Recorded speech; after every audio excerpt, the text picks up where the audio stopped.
एक पुरानी सी बस्ती के कोने में, जहां मिट्टी की खुशबू और लोगों के चेहरों पर थकन बसी रहती थी, वहां रहता था एक फकीर।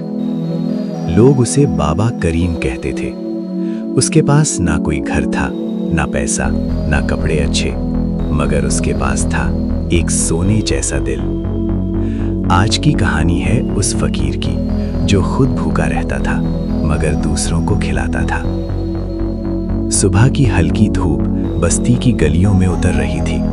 बाबा करीम अपनी पुरानी चादर कंधे पर डाले, हाथ में लकड़ी का आसा लिए धीरे धीरे चल रहा था।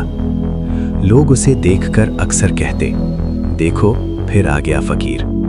कुछ लोग उसे रोटी दे देते, कुछ लोग उसे भगा देते और कुछ लोग उस पर हंसते, मगर बाबा करीम के चेहरे पर हमेशा मुस्कान होती। वो हर रोज कहता, अल्लाह ने जितना दिया है उतना ही काफी है। एक दिन तेज बारिश हो रही थी। गली के कोने में एक छोटा सा बच्चा बैठा रो रहा था। बाबा करीम उसके पास गया। बेटा, क्यों रो रहे हो?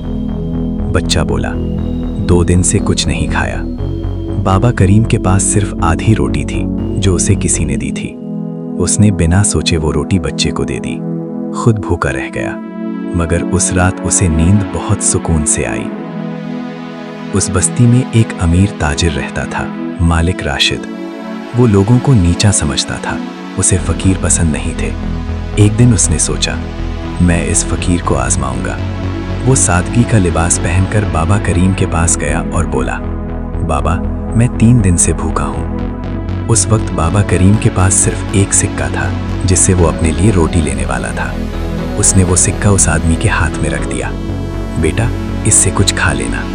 मालिक राशिद हैरान रह गया। उसने पहली बार देखा कि कोई इतना गरीब होकर भी इतना अमीर हो सकता है।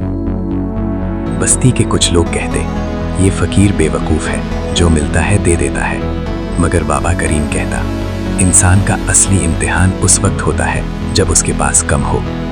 वो कहता, देने से कभी कमी नहीं होती, दिल बड़ा होता है। एक रात मालिक राशिद ने सोचा, मेरे पास सब कुछ है मगर सुकून नहीं। उसने अगले दिन पूरी बस्ती के लिए खाना तैयार करवाया। लोग हैरान रह गए। मालिक राशिद ने सबके सामने कहा, मुझे देना एक फकीर ने सिखाया है।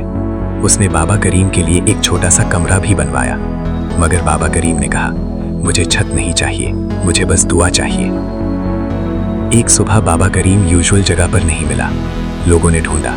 वो मस्जिद के कोने में सुकून से सोया हुआ था और फिर कभी नहीं उठा, मगर उसके चेहरे पर मुस्कान थी। उसके जनाजे पर पूरी बस्ती आई। मालिक राशिद रो रहा था। उसने कहा, आज बस्ती का सबसे अमीर इंसान चला गया। बाबा करीम के पास पैसा नहीं था, मगर उसके पास था रहम, इंसानियत और कुर्बानी का जज्बा। और याद रखिए, गरीबी जेब की होती है, दिल की नहीं। देने वाला हमेशा जीत जाता है।